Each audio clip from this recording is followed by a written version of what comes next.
여러분 잘 아시는 존 스토트 박사님, 한 10여 년 전에 돌아가셨죠. 우리 존 스토트 박사님이 The Radical Disciple이라는 책에서 이런 말씀을 하셨습니다. 우리가 그리스도인이라고 주장한다면 우리는 그리스도처럼 되어야 한다. 굉장히 도전적인 말이죠. 아주 간단하면서도 우리에게 큰 도전을 줍니다.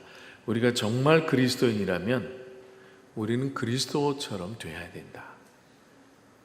이 가운데 감히 어느 누구도 그리스도처럼 됐다라고 선언할 수 있는 사람은 없을 줄로 압니다. 사실 누구나 기독교인이라면 닮고 싶은 분이 바로 예수 그리스도죠. 그런데 그분을 닮기를 원하면서도 우리는 반쪽만 닮은 것이 아닌가 그런 생각을 많이 합니다. 그분의 가르침에 대해서는 관심도 많고 연구도 많이 하지만 그분의 삶에 대해서는 상대적으로 소홀한 것이 아닌가 하는 생각을 하게 됩니다. 사실 오늘 본문 말씀처럼 예수님께서는 전도자로 이 땅에 오셨거든요. 여러분 오늘 읽은 말씀 38절을 보면 다른 마을들로 가자, 거기서도 전도하리니 내가 이를 위하여 왔노라. 예수님은 자기 정체를 분명히 하셨습니다. 나는 전도자다. 물론 여기서 전도라는 말이 케루소라는 말, 선포하다. 영어 성경에는 proclamation이라고 쓰기도 하고 preaching이라고 번역을 하기도 합니다. 어쨌든 우리 성경은 이 마가복음 1장 38절에 예수 그리스도의 사역을 전도 사역이라고 아주 간략하게 정리해 주고 있습니다. 예수님은 동네 한가운데 머물러 계셨던 분이 아니라 계속해서 움직이셨던 분입니다. 갈릴리 투어라고 그래서 여러분 마태복음에 보면 4장에서 9장까지 예수님께서 이 갈릴리 지역에 전도여행을 하시면서 어떤 사역을 하셨는가를 잘 기록해 주고 있습니다. 역시 마태도 예수님께서 모든 도시와 시골들을 다니셨다 그럽니다. 도시는 헬라 말로 여기 폴레이스라는 복수로 써져 있는데 역시 일정한 성곽과 규모를 갖춘 도시라고 말할 수 있겠습니다. 마을들은 코마스라는 말로 원문에 기록이 되어 있는데요. village라는 말이죠. 작은 마을들을 이야기합니다. 예수님께서 도시도 방문하시고 작은 마을도 방문하셨다. 다시 말하면 한 마을도 빼놓지 않고 발로 밟으셨다는 거죠. 예수님은 한 자리에 계셨던 분이 아니에요. 움직이셨던 분입니다. 한마디로 전도자였었습니다. 그분을 가장 잘 닮은 분이 여러분 좋아하시는 사도 바울이죠. 많은 사람들이 사도 바울을 신학자라고 해석을 합니다만은 물론 탁월한 신학적 진술을 그의 서신을 통해서 하고 있습니다만 사도 바울이야말로 전도자입니다. 여러분 아시는 대로 근동지방을 3회에 걸쳐서 순회 전도 여행을 하신 분입니다. 그렇다면 사도 바울 역시 우리가 전도자라고 부를 수 있겠습니다. 그럼 우리가 닮고 싶은 적어도 이 두 분, 예수 그리스도와 바울, 우리가 얼마나 닮았는가 스스로에게 질문을 한번 해볼 필요가 있습니다. 그분의 가르침에 대해서는 열정을 갖고 공부하고 학습하지만은 그분의 삶, 그분의 행동, 그분의 소위 액티비티에 대해서는 우리가 잊고 사는 것은 아닌가 하는 생각을 종종 하게 됩니다. 이 오늘 읽은 본문의 배경은 간단히 이렇습니다. 가버나움에서 안식일에 귀신을 쫓아냅니다. 소문이 났고요. 회당에서 나오셔서 시몬 집에 들어갑니다. 장모님이 열병에 걸리셨고 예수님께서 고쳐주십니다. 소문이 났고 온 가버나움의 모든 사람들이 병고침을 바라고 아마 시몬의 집 앞에 모여 있었던 것 같습니다. 많은 사람들이 기다리니까 베드로와 사도들이 예수님의 도움을 아마 간절히 바랬던 것 같습니다. 그런데 예수님께서 잠깐 쉬시고 안식일 끝나자마자 많은 병자들을 치유하셨습니다. 여기 읽은 대로 32절에 저물어 해질 때에는 안식일이 이제 끝났을 때를 이야기합니다. 여러분 아시는 대로 유대인들은 저녁 6시부터 그 다음날 6시까지를 하루라고 생각합니다. 그러니까 안식일에 회당에서 가르치시고 고치시고 그날 저녁 때, 다시 말하면 안식일이 끝나자마자 수많은 사람들이 환자들을 메우고 있었습니다. 예수님이 여기 있는 대로 각종 병을 고쳐주셨고 귀신을 내어 쫓으셨다. 온 동네가 문 앞에 모여서 예수 그리스도의 고치심을, 병 고치심과 귀신 쫓아내심을 기대하고 있었던 것 같습니다. 그런데 예수님께서 35절 말씀 보니까 새벽에 아직 밝기도 전에 기도하러 올라가셨습니다. 제자들이 그 예수님을 찾기 시작합니다. 36절 보니까 여기에 있는 대로 야고보, 요한, 안드레 이 4명일 가능성이 있다 학자들이 이렇게 봅니다. 이 4명이 철저하게 샅샅이 예수님을 찾기 시작합니다. 그리고 만났어요. 37절에 모든 사람이 주를 찾나이다. 그런데 예수님의 답이 굉장히 충격적입니다. 이르시되 우리가 다른 가까운 마을들로 가자.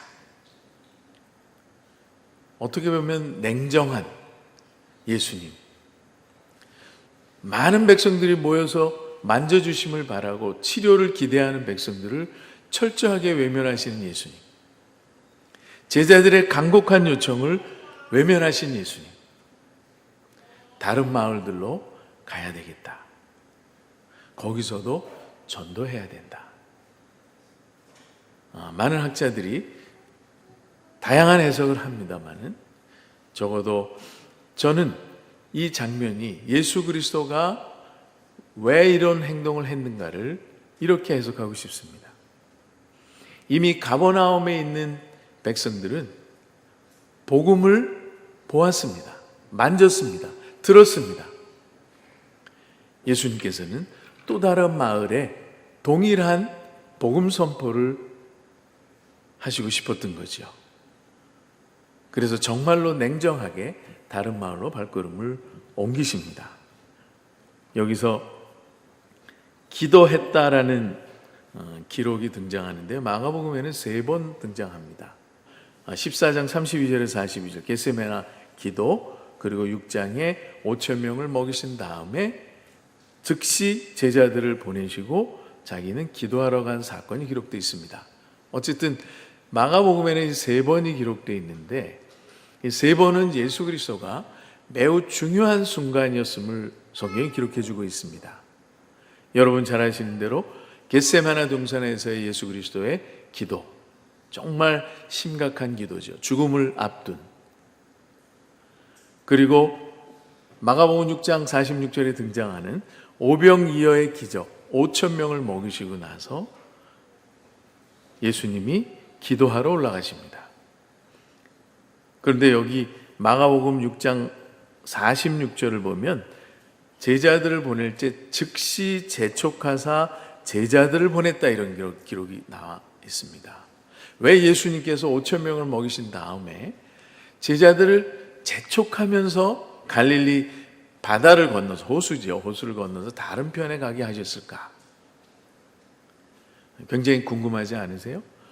5,000명을 먹이신 예수님께서 왜 제자들을 재촉하면서 빨리 건너가라. 그 설명을 요한복음 6장 15절에서 명확하게 해주고 있습니다. 요한복음 6장 15절을 보면 많은 사람들이 예수 그리스도를 억지로 임금 삼으려는 의도가 있었다 이렇게 기록되어 있습니다. 다시 말하면 예수님을 억지로 붙들어서 자기들의 임금을 삼으려는 의도를 아시고 예수님이 피신하셨다 그 말이죠. 여러분 아시는 대로 예수님은 거기서 그들의 임금이 되어서는 안 돼요. 예수님이 이 땅에 오신 목적은 십자가에서 구속을 완성해야 되는 중체대한 구속적 사명을 가지고 이 땅에 오신 거예요. 그러니까 예수님은 자기의 사명과 자기의 출애굽을 놓치지 않기 위해서 아주 중요한 순간마다 기도하시면서 결정하셨다는 것을 우리가 이해할 수 있죠. 십자가에 달리기 전에 인간으로서의 두려움, 기도로 극복하십니다. 임금을 삼으려는 이스라엘 백성들, 유혹이죠. 가장 큰 유혹일 수도 있습니다. 이기기 위해서 기도하러 산으로 올라가셨습니다. 그리고 오늘 이 장면은 어떤 중요한 의미가 있었을까? 역시 가버나움에 있는 모든 사람들이 예수 그리스도를 붙들어 놓고 싶어 했을 겁니다. 가버나움이라는 도시에 붙들어 놓고 자기들이 영원히 영적 축복을 누리고 싶어 했을 겁니다. 예수님은 그 사실을 거부한 거죠. 기도하러 올라가셔서 기도하시면서 나의 사명이 무엇인가, 내가 달려갈 길이 무엇인가, 나의 트랙이 어딘가를 정확히 다시 한번 확인하셨다고 생각합니다. 그리고 제자들을 만나자마자 나는 가버나움에 더 이상 머물러서는 안 된다. 일단 복음을 한 번도 경험하지 못한 갈릴리 주변의 수많은 백성들을 만나야 되겠다 라는 결정을 하고 그곳을 떠나신 것이라고 저는 생각을 합니다. 적어도 마가복음에 등장하는 이 중요한 사건은 예수 그리스도의 자기 정체를 분명히 드러내 주신 사건이라 저는 생각합니다. 예수님은 39절에 온 갈릴리에 다니시며 그들의 여러 회당에서 전도하시고 또 귀신들을 내쫓으시더라.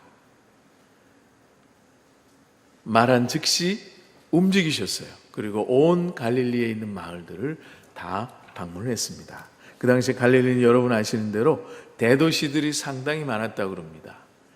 요세푸스의 글을 보니까 농업이 굉장히 발달한 지역이었었고 이방인들도 많이 와서 살았었고 여러분 아시는 대로 작은 도시의 규모가 적어도 한 15,000명 정도 되는 정도로 굉장히 큰 도시들이 산재해 있는 지역이었었다. 굉장히 많은 사람들이 살고 있었던 지역임을 요세푸스가 기록해주고 있는 것을 제가 책에서 읽었습니다. 자, 예수님께서 도대체 이 땅에 왜 오셨는지에 대한 분명한 자기의식, 자기 정체에 관한 의식이 이 마가복음 1장에서 분명하게 드러났다고 생각을 합니다. 그뿐만 아니라 예수님은 제자들을 모으시고 제자들을 훈련시키시는데 사실은 클래스룸 훈련은 아니었었어요. 예수님의 훈련 방식은 소위 formal education이 있긴 있었지만 그렇게 많지 않았습니다. 이 교실에서 학생들을 앉혀놓고 교육하듯이 교육하는 교육보다는 소위 on the job training, field training, 현장에서 제자들을 데리고 다니면서 철저하게 훈련을 시키십니다. 갈릴리 전도 여행을 다니실 때 자기가 시범을 보이면서 병자도 고치고 귀신도 쫓아내면서 천국 복음을 선포하시면서 가르치시면서 고치셨다.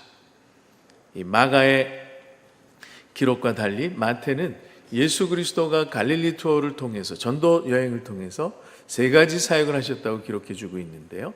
여러분 잘 아시는 대로 teaching, proclaiming, healing. 이게 예수님의 세 가지 사역입니다. 분명히 가르치는 사역과 선포하는 사역을 구별하고 있다는 사실에 대해서 우리가 관심을 가질 필요가 있습니다. 우리는 많은 경우에 이 teaching 사역에 관심이 많습니다. 물론 목회자가 된다는 것은, 전도자가 된다는 것은 제자들을 가르칠 수 있는 능력을 구비해야 된다는 것을 전제로 이야기합니다. 많은 또 한 가지 놓쳐서는 안 되는 영역이 선포라는 영역이죠. 예수님은 가르치시지만 않고 선포하러 돌아다니셨다는 것. 이것이 마태에게 있어서는 아주 중요한 예수 그리스도의 사역이었음을 마태복음에서 기록해주고 있습니다. 예수님은 제자들을 적어도 수개월 동안 갈릴리 전도여행을 통해서 현장에서 전도 훈련을 시키셨습니다. 그리고 나서 처음 제자들을 파송하는 장면이 여러분 잘 아시는 마태복음 10장에 기록되어 있습니다. 마태복음 9장까지, 4장에서 9장까지는 예수님이 어떻게 갈릴리 주변에 사역하셨는가를 기록해주고 10장에 드디어 제자들만 독립시켜서 제자들만 파송하는 장면이 기록되어 있습니다. 적어도 이 10장에는 예수님이 전도자들이 어떠한 태도로 사역에 임해야 되는가를 정확히 기술해주고 있습니다. 굉장히 긴 기술입니다. 여러분 마태복음 10장을 한번 찾아보시기 바랍니다. 42절에 이르는 긴 절에서 예수님이 전도자들이 어떠한 삶을 어떻게 살아야 되고 어떠한 각오로 살아야 되는가를 기록해주고 있습니다. 10장에 예수님이 1절에 보면 12제자에게 귀신을 쫓아내며 모든 약한 것을 고치는 권능을 주셨다 이렇게 기록되어 있습니다. 그 권능을 부여받은 커미션이죠. 예수 그리스도가 하실 사역을 제자들이 대신하는 겁니다. 위임이라고 우리가 부릅니다. 이 10절에 예수님께서 제자들에게 그의 사역을 위임해주고 있는 장면입니다. 이제는 예수님이 따라가지 않습니다. 첫 번째 독립적 사역을 제자들에게 요구하는 장면이죠. 그리고 제자들을 파송하면서 몇 가지 중요한 교훈들을 남기십니다. 시간 관계상 다 살펴볼 수는 없고요. 9절, 10절 아주 중요한 말씀을 제자들에게 가장 먼저 전하십니다. 9절, 10절 같이 한번 읽습니다. 시작. 너희 전대에 금이나 은이나 동을 가지지 말고 여행을 위하여 배낭이나 두보롯이나 신이나 지팡이를 가지지 말라. 이는 일꾼이 자기의 먹을 것을 받는 것이 마땅함이라. 왜 예수님께서 제자들을 파송하면서 빈손으로 전도하러 갈 것을 요구하셨을까요? 여행을 하려면 오히려 돈이 더 필요합니다. 배낭에 많은 도구들이 필요합니다. 저도 젊었을 때 여행을 많이 다녔는데요. 캠핑을 하려면 정말 수십 가지 장비들이 있어야 됩니다. 그래서 저는 어려서부터 스위스 나이프를 가지고 다녔어요. 스위스 나이프 하나면 웬만한 일들 다 해낼 수 있으니까. 여행을 하려면 더 철저히 준비해야 됩니다. 정말 없는 것 없이 다 꾸리고 나온 배낭이 거의 한 20kg가 됩니다. 그 무거운 것을 메고 여행을 떠나야 됩니다. 그런데 예수님께서는 신도 가지지 말라. 맨발이죠. 그래서 이 말씀을 문자 그대로 따른 프란시스칸들 여러분 기억나실 겁니다. 프란시스칸 수도사들은 정말 신발도 신지 않았어요. 이 말씀대로. 그래서 맨발로 탁발하면서 평생 전도여행을 다녔던 수도사들이죠. 신발도 지팡이도 여행을 가는데 배낭이 필요 없다. 옷도 두 벌이 필요 없다. 더욱이 금은동은 지금으로 말하면 돈이나 카드는 필요하지 않다. 소위 CCC에서 자주 떠나는 거지 전도 여행과 흡사하지요. 우리 가운데 혹시 CC 출신들이 오셨나 모르겠습니다만은 거지 전도 여행은 정말 예수 그리스도의 공급, 하나님의 공급을 체험할 수 있는 매우 의미 있는 여행이라 다녀온 사람들이 이구동성으로 고백을 합니다. 하나님이 어떻게 자기들을 재워주셨는지, 어떻게 교통비가 떨어졌을 때 공급을 받았는지, 이 수많은 간증들이 하나님의 역사하심을 경험케 했다는 것을 경험을 통해서 우리가 알 수 있습니다. 왜 예수님께서 전대나 배낭을 가지지 말라고 그러셨을까요? 사실 전도자들에게, 주의 사역을 감당하는 자들에게 가장 큰 시험이 물질일 수 있습니다. 안전, 자기의 안전을 위해서, 자기의 삶의 안위를 위해서 일정한 물질이 필요하기 때문에 모두 큰 관심을 가지고 있습니다마는 예수님은 그것을 극복해야 된다. 다시 말하면 내가 너희들을 먹여 살린다. 내가 너희들의 물질적인 필요를 공급할 것이다. 전대 필요 없다. 옷도 필요 없다. 내가 너희들을 먹이고 입힐 것이다. 너희들을 재울 것이다. 이 사실을 먼저 배우고 터득해야 된다는 사실을 예수님이 가장 먼저 선포해 주신 겁니다. 두 번째 16절에 같이 한번 읽어보겠습니다. 16절 말씀입니다.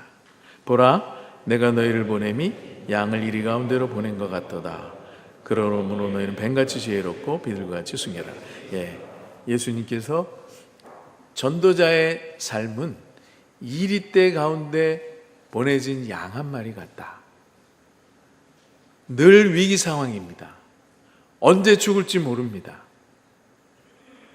양떼 가운데 이리가 아니라 이리떼 가운데 양 한 마리. 긴장되죠, 그렇죠? 생존 가능성이 극히 적습니다. 이리떼 가운데 양 한 마리는 언제 죽을지 몰라요. 사실 그 비슷한 이야기가 이 뒷부분에 기록되어 있습니다. 그래서 지혜로워야 된다.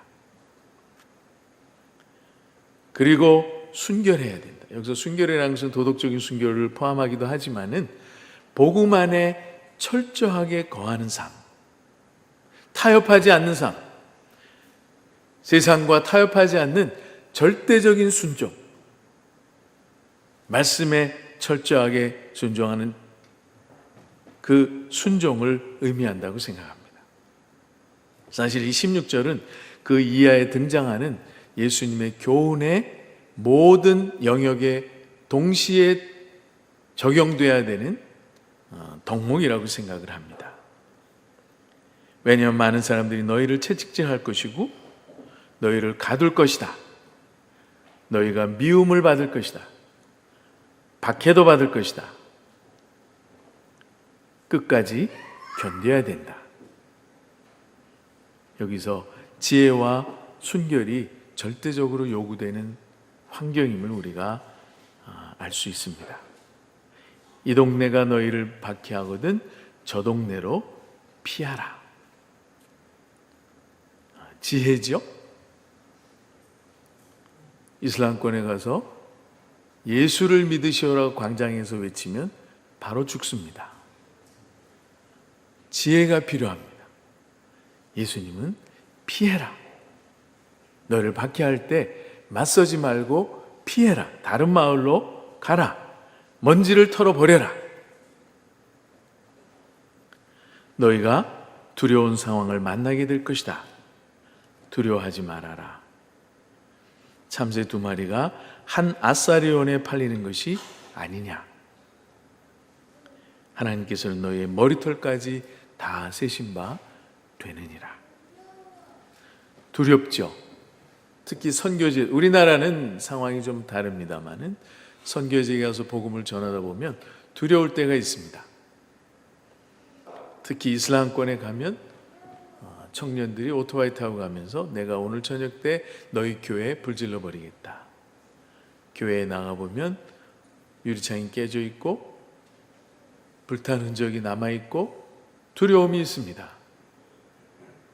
복음을 전하는 환경이 우리를 환영하지만은 않습니다. 그래서 예수님께서는 너희들이 두려운 환경을 만나게 될 것이다. 그러나 두려운 환경을 만날 때 목숨을 빼앗아가는 자를 두려워하지 말고 영혼을 죽이는 능력이 있는 하나님을 두려워해라. 28절 말씀이죠. 몸은 죽여도 영혼은 능히 죽이지 못하는 자들을 두려워하지 말고 오직 몸과 영혼을 능히 지옥에 멸하실 수 있는 일을 두려워하라. 우리가 진정으로 두려워해야 할 대상은 하나님이라는 사실을 너희들이 깨달아야 된다. 인간을 두려워하지 마라. 인간을 두려워하면 타협하게 됩니다. 인간을 두려워하게 되면 인간의 요구에 순종하게 됩니다. 인간을 두려워하게 되면 비겁해집니다. 그래서 예수님은 두려워하지 마라. 내가 너희들을 지켜줄 것이다. 타협하지 마라.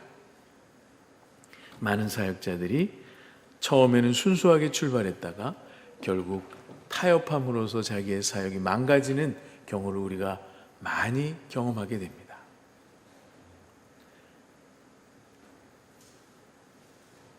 더 나아가서 아버지와 어머니를 더 사랑하면 안 된다. 아들과 딸도 더 사랑하면 안 된다. 38절 말씀, 또 자기 십자가를 지고 나를 따르지 않는 자도 내게 합당하지 아니하니라. 결국은 죽으라는 말이죠. 예수님께서 전도자들을 파송하면서 소위 세속적인 성공을 보장하지 않으셨습니다. 세상에서의 안일한 삶이나 명예나 권력을 얻을 수 있다고 말씀하시지 않고 도리어 고난과 박해와 미움과 죽음이 기다리고 있다고 말씀하고 계신 거죠. 저는 이 말씀을 보면서 여러 생각을 하게 됐습니다. 제가 전도자로 또 선교사로 짧은 기간 사역도 했고 한때는 거리에 나가 전도도 많이 했습니다마는 지금은 그 열정이 많이 사라졌어요. 이 전도의 열정을 유지한다는 건 쉽지 않습니다. 여러분 선배들 가운데 저희 학교 출신 가운데 한두 분 소개를 제가 해드릴게요. 전주에서 목회하시는 이진호 목사님이라고 계십니다. 동현교회라는 곳에 담임을 하시는데요. 이분이 저희 학교에 와서 채플 시간에 아주 도전적인 말씀을 하셨어요. 부산에 있는 어느 학생이 전주대학에 입학을 했답니다. 주소를 알아내서 이 목사님이 그 학생을 어떻게 하면 전도할 수 있을까 고민하다가 지혜를 발휘했어요. 자전거를 타고 전주에서부터 부산까지 가기로 한 겁니다. 미친 짓이죠, 그렇죠? 한 영혼을 만나기 위해서 전주에서부터 부산까지 정확히 모르겠습니다만 아마 200km가 넘을 것 같은데요. 자전거를 타고 가기로 한 거예요. 바보같이 어떻게 보면 어리석은 방식이죠.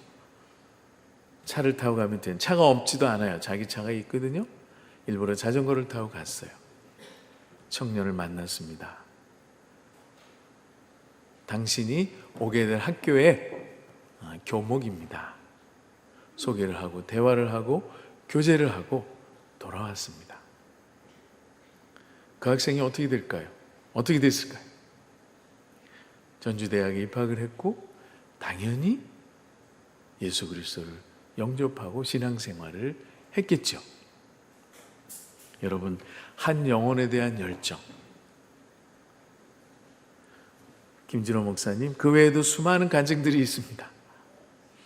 또 한 분, 여러분 선배 중에 지금은 70이 넘으신 분이 계세요. 나우르족이라고 그 중국 소수민족 중에 하나, 그 내몽고 지방 근처에 살고 있는 나우르족이 있는데 한 4, 50만 정도 됩니다. 평생을 선교사로 봉사하셨어요. 그리고 한 3년 전에 은퇴하고 들어오셨습니다. 이 선교사님이 제 방에 찾아오셨습니다. 청장님, 제가 전도하러 다닙니다. 제가 깜짝 놀랐죠. 선교지에서 평생 전도하고 오신 분이 한국에서 쉬셔도 되는데 전도하러 다닙니다. 어디로 나가시는데요? 부천역입니다. 이 할아버지가 일주일에 한 번씩 티코 조그만 차죠? 지금 바꾸셨더라고요. 그 레이라는 차로 바꾸셨어요. 그 차를 타고 부천여에 가서 오후에 서너 시간씩 이 마이크를 들고 전도를 하시는 거예요. 수많은 사람들이 지나가면서 비웃기도 하고 욕하기도 하고 시끄럽다고 소리치기도 하고 어떤 사람은 수고한다고 격려하기도 하고 어느 날 홈리스 거린이 있었습니다. 거린이 찾아와서 시끄러워 죽겠는데 왜 여기서 소리치냐고 목사님을 위협했습니다. 수개월 동안 위협했습니다. 그런데 어느 날 이분이 깨끗하게 정장을 하고 찾아왔대요. 목사님에게. 목사님 그동안 감사했습니다. 깜짝 놀랐죠. 무슨 영문인지도 몰랐습니다. 나중에 그분에 대해서 소식을 듣게 됐는데 돌아가셨다는 겁니다. 그 뒤로 1개월 뒤에 돌아가셨대요. 그러면서 그 선교사님께서 아마 그분은 예수 그리스도를 영접하고 돌아가셨을 겁니다. 여러분, 전도자가 된다는 것은 쉬운 일은 아닙니다. 그러나 해야 되는 일입니다. 왜냐하면 예수님이 하셨기 때문에. 여러분이 진정으로 예수 그리스도를 닮기를 원한다면 전도하셔야 되는 거죠. 여러분들이 정말 사도 바울을 닮기를 원한다면 여러분 전도하셔야죠. 사도 바울의 글만 사랑하세요? 사도 바울의 신앙만 사랑하세요? 사도 바울의 삶을 본받아야죠. 그래야 여러분이 정상적인 제자가 되는 겁니다. 우리는 어쩌면 반쪽짜리 제자로 살아가고 있는지 모르겠습니다. 그분의 말만 듣고 즐거워하고 신학을 공부하며 그 자체를 즐기고 우리는 어쩌면 반쪽짜리 신학생으로 살아가고 있는지 모르겠습니다. 여러분들의 직책이 뭡니까? 전도사 아니에요? 여기 있는 모든 분들이 다 전도사잖아요. 그런데 왜 전도 안 하세요? 여러분 이반젤리스트예요. 전도사들. 서로 부를 때 전도사님이라고 부르잖아요.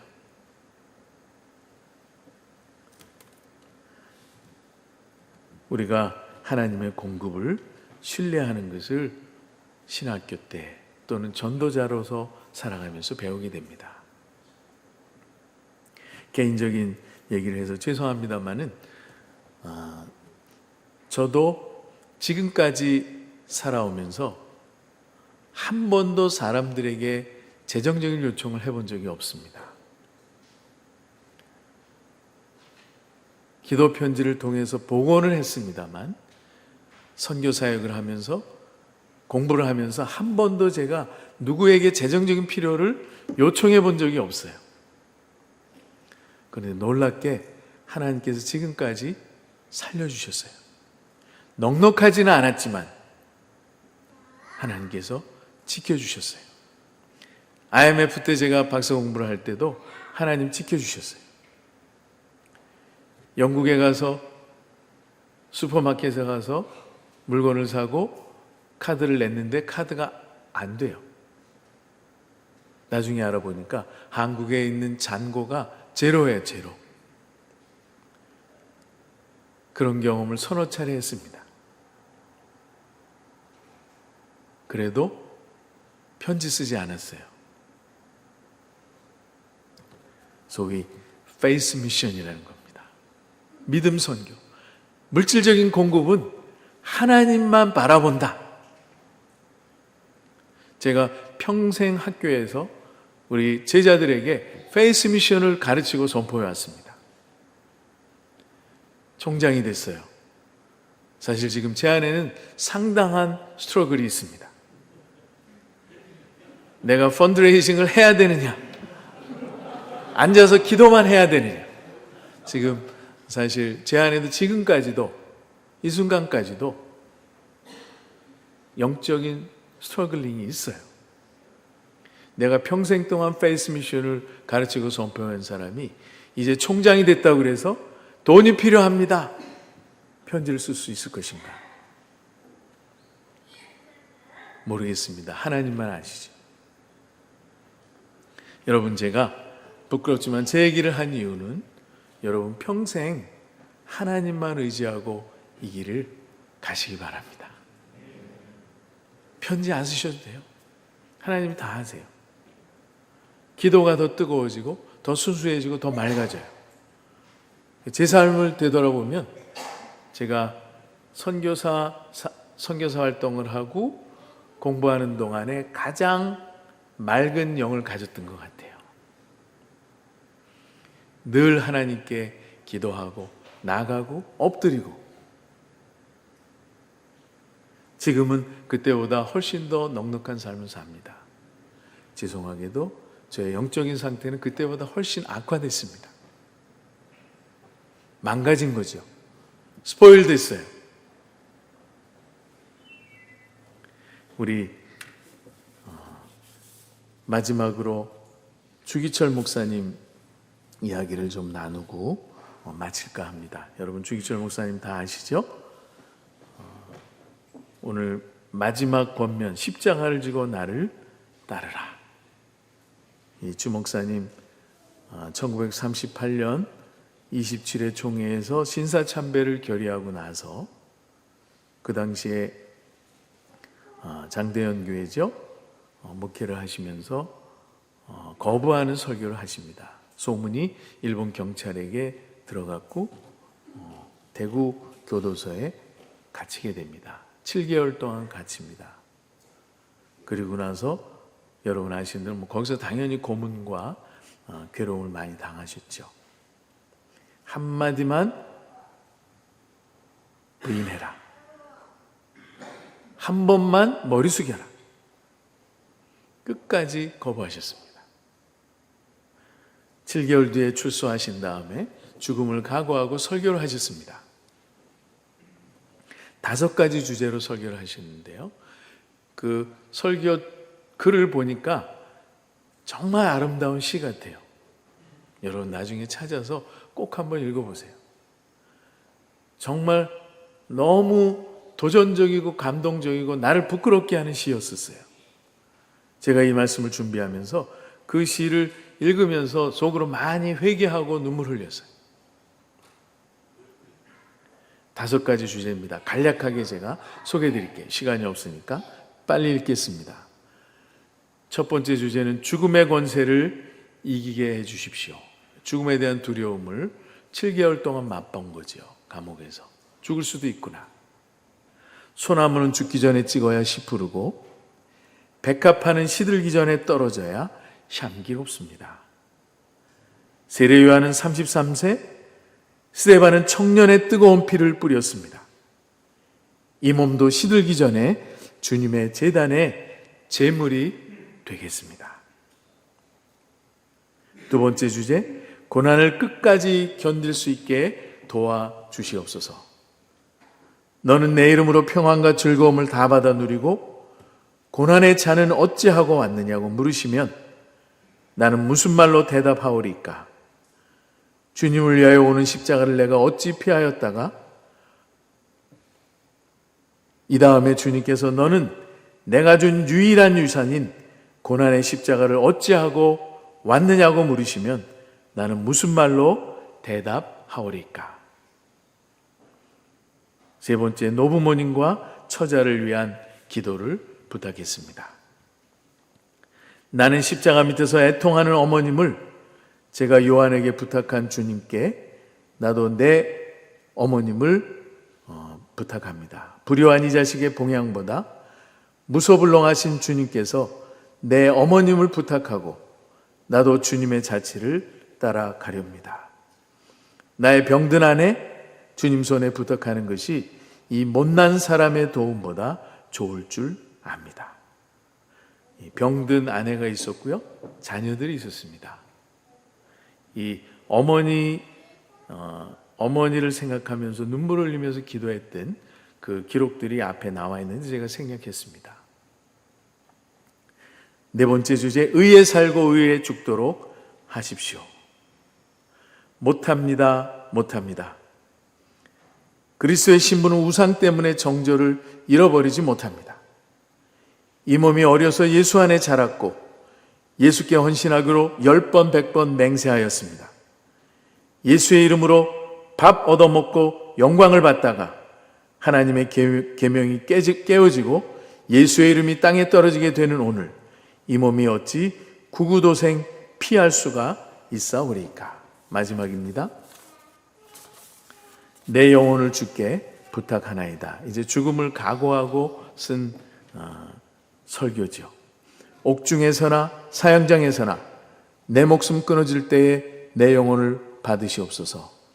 아버지의 집은 나의 집, 아버지의 나라는 나의 고향이로소이다. 더러운 땅을 밟던 내 발을 씻어서 나로 하여금 하나님 나라 황금길을 걷게 하옵시고, 죄악 세상에서 부대끼던 나를 깨끗하게 하사 영광의 조건에 서게 하옵소서. 내 영혼을 주께 부탁하나이다. 아멘. 저는 이 5주제의 주기철 목사님의 그 설교, 마치 시와 같은 글들을 읽으면서 오늘 한 모든 주제를 정리할 수 있었습니다. 오늘 제가 장황하게 여러 가지 주제로 말씀을 드렸습니다만, 저는 이 주 목사님의 기도 안에 다 녹아있다고 생각합니다. 평생 주님 때문에 잘 먹고 잘 살았습니다. 주님이 나에게 지라고 하신 그 십자가를 내가 어찌 외면할 수 있습니까?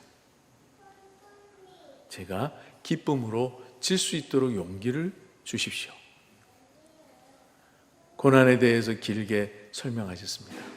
짧게 고난받는 것은 견딜 수 있습니다만 길게 고난받지 않도록 도와주십시오. 인간으로서 솔직한 고백을 하나님 앞에 기도로 올려드립니다. 짧은 고난은 견딜 수 있습니다. 그런데 길고 긴 고난은 힘이 듭니다. 하나님, 긴 고난 말고 짧은 고난 주시기 바랍니다. 저는 이 주기철 목사님의 기도문을 읽으면서 이 시대의 전도자들이 어떠한 삶을 살아야 되는가를 다시 한번 되뇌어 봤습니다. 우리 한국 사회가 요란합니다. 아이돌이 난무합니다. 젊은 아이들은 BTS, 블랙핑크인가요? 여자 가수들?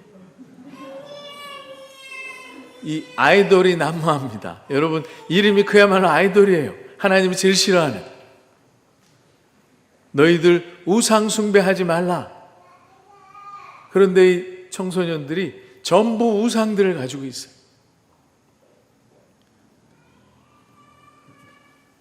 많은 스포츠가 우상화됐습니다. 영국과 독일과 한국도 마찬가지죠.